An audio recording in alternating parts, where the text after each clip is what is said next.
Salam dəyərli şagirdlər, 11-ci sinif blok 2, qrup 1, Riyaziyyat Kimya alt qrupu üzrə sualların izahını təqdim edirik. 61-ci sual. Azot və amonyak üçün ümumi olan ifadələri müəyyən edin. 1 mürəkkəb maddədir. 2 sabit fiziki xassələrə malikdir. 3 molekulları eyni növ atomlardan ibarətdir. 4 saf maddədir. Birincisi mürəkkəb maddədir, biri bəsit maddədir, digəri mürəkkəb maddə olduğuna görə götürə bilmərik. 2. Sabit fiziki xassələrə malikdir. Bəli, hər bir maddənin özünə məxsus sabit fiziki xassələri vardır. 3. Molekulları eyni növ atomlardan ibarət deyil, amonyakda fərqli olduğuna görə. 4. Saf maddədir. Bəli, hər ikisi saf maddədir. Ona görə biz cavabımız 2 və 4 götürürük. Cavabımız B variantı. 62-ci sual. Hidroksonium iyonunda elektron, proton, neytron sayını müqayisə edin. Hidroksonium H3O müsbət yüklü iyondur. Hidrogen 1,1 protium izotopundan, oksigen 16,8 izotopundan istifadə olunubdur. 1 protonların sayını tapanda 1'i 3'ə vururam 3 və oksigenin 8 protonda üstünə gəldikdə 3 üstə gəl 8, 11 protonu var. H3O müsbət yüklü iyon olduğuna görə 1 elektronunu verir və 11-dən 1 çıxırıq 10 elektronu var. 1 hidrogen izotopunda neytron olmadığına görə sadəcə H3O-da, yəni hidroksonium iyonunda oksigen elementinin neytronlarından istifadə olunduğuna görə 8 neytrona malikdir. X bərabərdir 10, Y bərabərdir 11, Z bərabərdir 8. Müqayisə etdikdə Y böyükdür, X böyükdür Z. Burada cavab B variantı. 63-cü sual. Litium metalının yanma tənliyi verilibdir. Litium oksidinə əmələ gəlmə istiliyini müəyyən edin.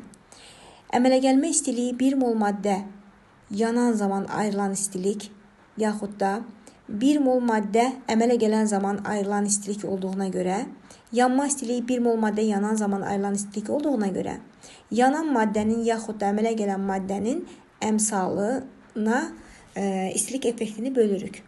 Ona görə də burada əmələ gəlmə istiliyi soruşur. A bölünsün 2. Cavabımız D variantı. Çinkin sulfat turşusundan qarşılıqlı, duru sulfat turşusundan qarşılıqlı təsirindən çink, sulfat və hidrogen. Reaksiya tənliyindən asanlıqla görmək mümkündür ki, çink sulfat turşusunun bir hissəsini, yəni H2 hissəsini əvəz eləyir. Əvəz etmə reaksiyasıdır B variantı.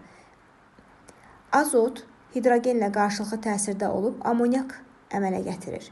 Reaksiyanın gedən qabda təzyiqi 2 dəfə artırdıqda kimyavi reaksiyanın sürəti necə dəyişir? Təzyiq 2 dəfə artdıqda kimyavi reaksiyanın sürətinin dəyişməsini biz reaksiya sürət düsturuna əsasən hesablaya bilərik. V bərabərdir K vurulsun P, yəni təzyiq, azotun təzyiqi üstü 1 vurulsun, hidrogenin təzyiqi üstü 3. Çünki hidrogenin qarşısında əmsal 3'dür. 2 üstü 1 vurulsun, 2 üstü 3 bərabərdir. 2 üstü 4, 16 dəfə artar. Burada cavab D variantı. 66-cı sual gəlir. 66-cı sualda etilenin yanma tənliyi, karbon qazı, su və istilik effektinin ayrıldığı göstərilir. Hansı hallarda eyni miqdarda istilik ayrılır? Biz burada 11,2 litr etilen yandıqda ayrılan enerjiyə baxaq. 11,2 yarım mol olduğuna görə 1 mol etilen yananda Q enerji ayrılıbsa 11,2 yarısı olduğuna görə Q bölü 2 eləyəcək.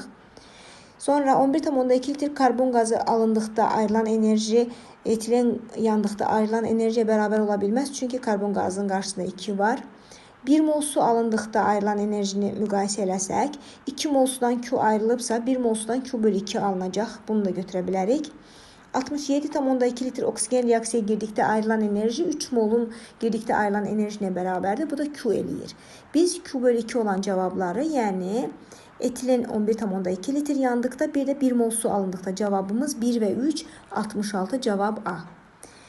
67 hidrogen üstəgəl xlor, H-xlor reaksiyasının hidrogenə görə sürəti 5 mol bölü litr. Hidrogenin ilkin qatlığı 30 mol bölünsün litrdir. Neçə saniyədən sonra hidrogenin qatlığı 10 mol bölü litr olar. 67-ci sualı işləmək üçün sürət düsturunda deməli V bərabərdir delta nü bölünsün həcm V bölünsün T. Burada 5 bərabərdir. 30-dan 10'u çıxırıq. Həcm burada 1 litr olduğuna görə mol bölünsün litr. Verilib 1 vurulsun x-a. O da bərabər eləyir 4. 67-ci sualın cavabı 4. 68-ci sualda iyon rabitələrinin sayını tapdıqda metal atomunun sayına metal atomunun valentini vururduq. Metalın valenti alüminium 3'ü 2'ye vururuq 6, x bərabərdir 6. Kaliumun valenti 1'i 2'ye vururuq, y bərabərdir 2. Natrium 1'dir, 1'i 3'e vururuq, z bərabərdir 3. Deməli 68'də x böyükdür, z böyükdür, y cavabı eləyir C. 69'da oksidləşmə prosesini müəyyən eləyir. Oksidləşmə prosesi elektronun verilməsindən baş verən prosesdir. Elektronu verən element reduks edicidir, oksidləşir. Birinci tənlikdə sıfırdan mənfi 2'ye gəldiyinə görə elektron alınır, götürə bilmərik. İkinci tənlikdə mənfi 2'dən müsbət 4'e gəlir. Mənfi 2'dən müsbət 4'e gəldikdə 2 elektron verir. Bəli, götürə bilirik. 3'dən müsbət 4'dən müsbət 6'ya gəldiyinə görə 2 elektron verir. Bunu da götürə bilərik. 2, 3. 4'də isə müsbət 6'dan 0'a gələndə 6 elektron alır, götürə bilmərik. Cavabımız 2 və 3. B variantı. 70-ci sual gəlir. 70-ci sualda azot N oksidləşmə dərəcəsindən 3 elektron verdikdən sonra M oksidləşmə dərəcəsinə keçir. M və N-i müəyyən edin. A variantını yoxlasaq, N 0 olarsa 3 elektron verəndə M müsbət 3 olur. Bəli, cavab A variantı. 71-ci sualda hansı sırada yalnız amfoter oksidlər verilibdir?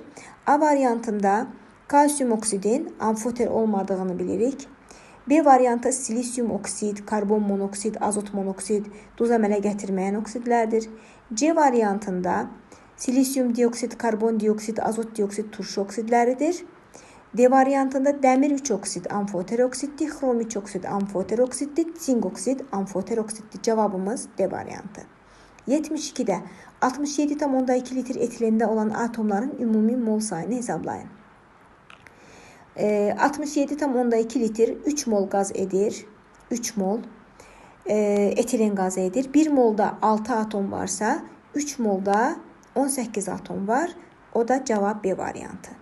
73-cü sualda adi şəraitdə molekul kristal qəfəsi əmələ gətirən maddəni müəyyən edin. Adi şəraitdə molekul kristal qəfəsi əmələ gətirən maddələrə S8, P4, yod 2, borat turşusu, H3 boro 3'ü müəyyən edə olduğunu bilirik. Ona görə də burada cavab olaraq Y variantı götürülür. 74. Elementlərin oksidləşmə dərəcəsi dəyişən birləşmə reaksiyasını müəyyən edin. 74-cü tapşırıqda biz həm birləşmə reaksiyası olduğunu, həm də oksidləşmə dərəcəsinin dəyişdiyini müəyyən etməliyik.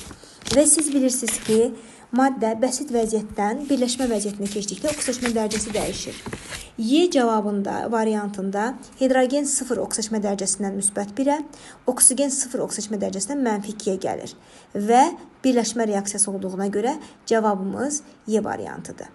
A variantı olmaz, çünki burada oksidləşmə dərəcəsi dəyişmir, amma birləşmədi. B olmaz, parçalanmadı. C olmaz, əvəz etmədi. D isə mübadilə reaksiyasıdır, oksidləşmə dərəcəsi burada dəyişmir. Cavab 74-cü tapşırıq Y variantı. 75-ci tapşırıqda deyir ki, 2,24 litr hidrogen sulfit suda həll edilərək hazırlanan 500 ml məhlulun molyar qatılığını hesablayın. 75-ci sualda 2,24 litr hidrogen sulfit suda həll edilərək hazırlanan 500 ml məhlulun molyar qatılığını hesablayın. Burada 2,24 litr hidrogen sulfit əslində hidrogen sulfit qazdır. 75-ci sualda 2,24 litr hidrogen sulfit suda həll edilərək hazırlanan 500 ml məhlulun molyar qatılığını hesablayın. 2,24 litr hidrogen sulfit qazı suda həll edildikdə sulfit turşusu əmələ gətirir. 2,24 litr sulfit qazının kütləsini tapasıyıq. 22,4 litr sulfit 34 qram təşkil edirsə, 2,24 3,4 qram təşkil edir. Eyni zamanda 22,4 litr H2S 1 moldursa, 2,24 x mol. Bu da 0,1 mol edər. Molar qatlıq tapılma düsturu C molar bərabərdir nü bölünsün V. Nünün yerinə 0,1, V-nin yerinə 500 vurulsun 1000. Cavabımız 0,2 B variantı. 76-cı sual. M qram 40% məhlula 200 qram su əlavə etdikdə 20% məhlul alınır. M-i müəyyən edin.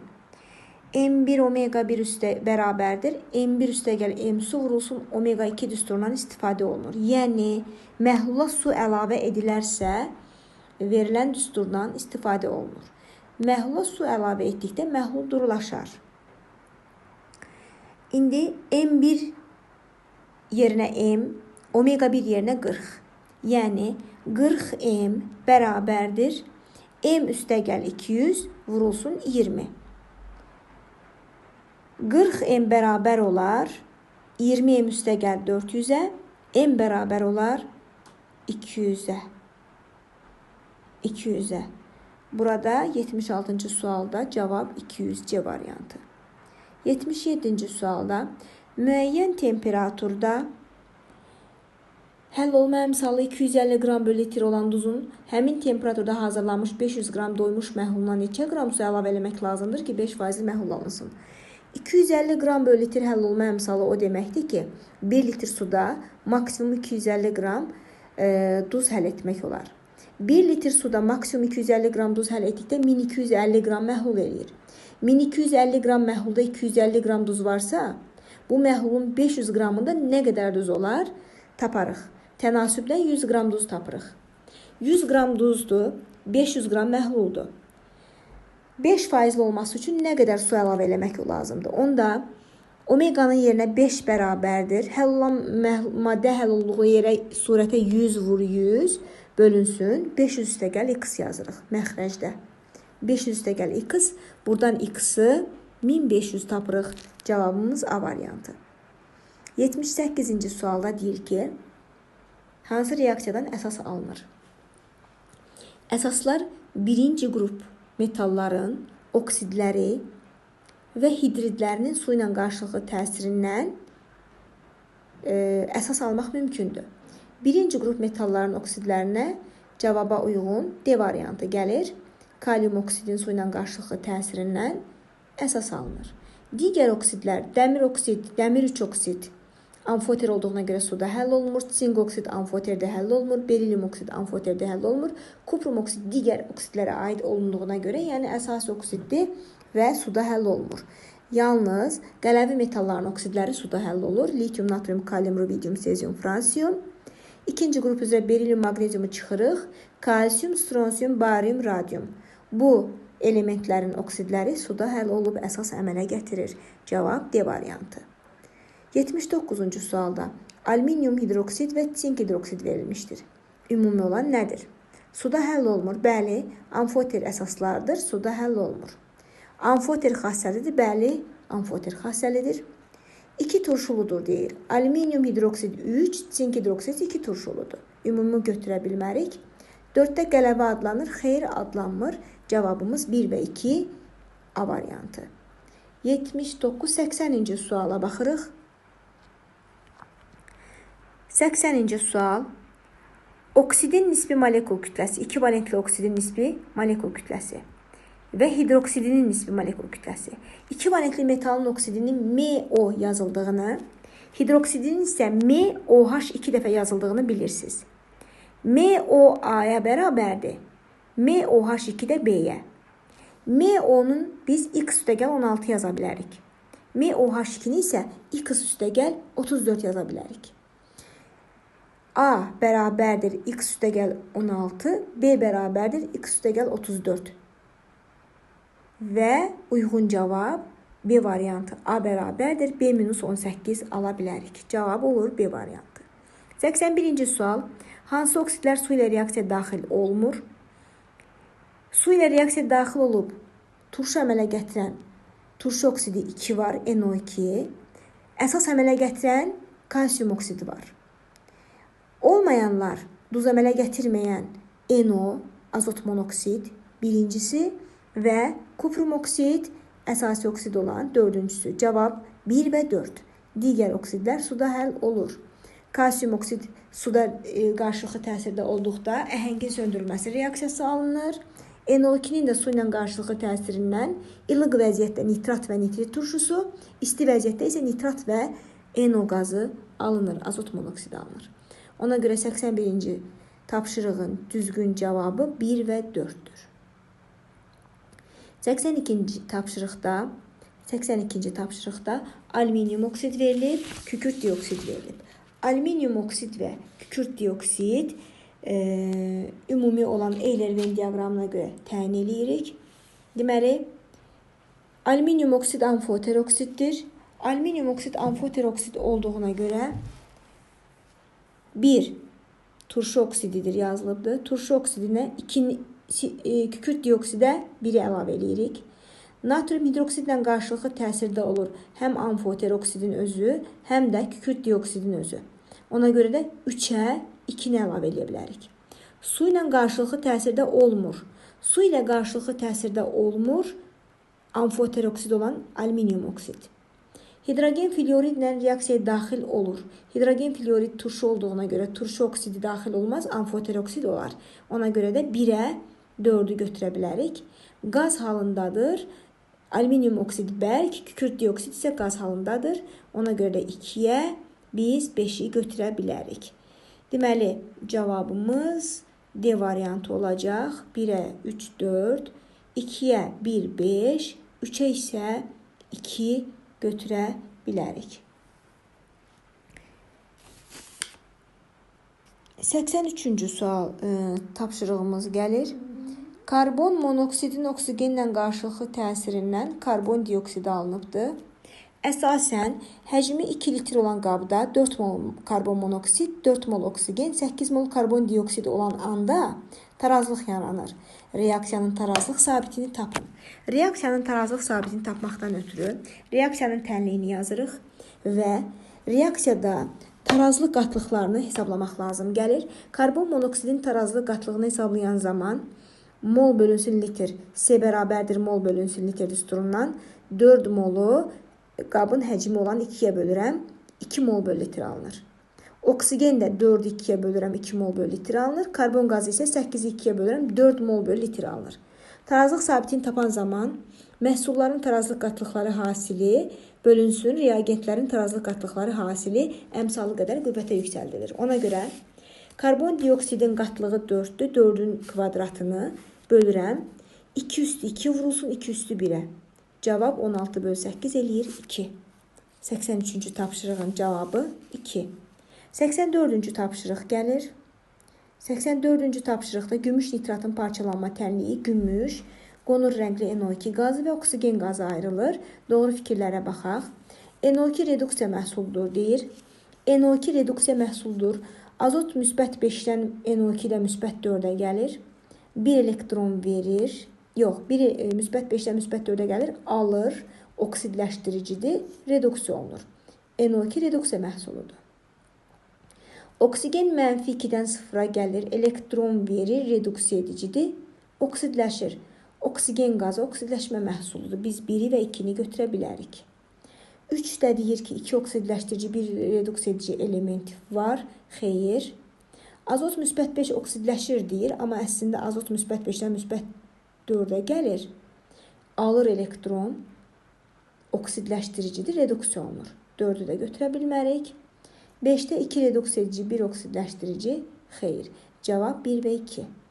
85-ci sualda hidrogen üstəgəl oksigen su tənliyi verilibdir. Tarazlığını necə sağa yönəltmək olar? Le Chatelier prinsipinə görə reaksiyaya daxil olan maddələrin temperaturunu artıranda endo azaltdıqda exo tərəfə yönəldiyinə görə 1-i götürürük. Temperaturu azaltdıqda tarazlıq sağa yönələr, yəni suyun alınması istiqamətinə yönələr. Hidrogenin qatlığını azaltdıqda deyir. Hər hansı bir tənlikdə reagentin qatlığını azaltsaq, tarazlıq reagentə, məhsulu azaltsaq, məhsula yönələr. Ona görə hidrogenin qatlığını azaltdıqda özünə tərəf yönəldiyinə görə biz götürə bilmərik. Təzyiqi artırdıqda tarazlıq mollar sayı az olan tərəfə, yəni həcmin azalmasına doğru götürüldüyünə görə tarazlıq sağa yönəlir. 3-ü də götürə bilərik, 4-ü götürə bilmərik. Cavabımız 1 və 3. 85-ci tapşırıqda 1 və 3. 86-cı tapşırıq gəlir. Reaksiya aparılan qabın temperaturu 20 dərəcədən 70 dərəcəyə qədər qaldırılıbdır. Sürət 20 dərəcədə 0,2-dir. 70 dərəcədə sürəti soruşur və biz bilirik ki, kimyəvi reaksiyanın sürəti, temperaturu artdıqda reaksiya sürəti də artır.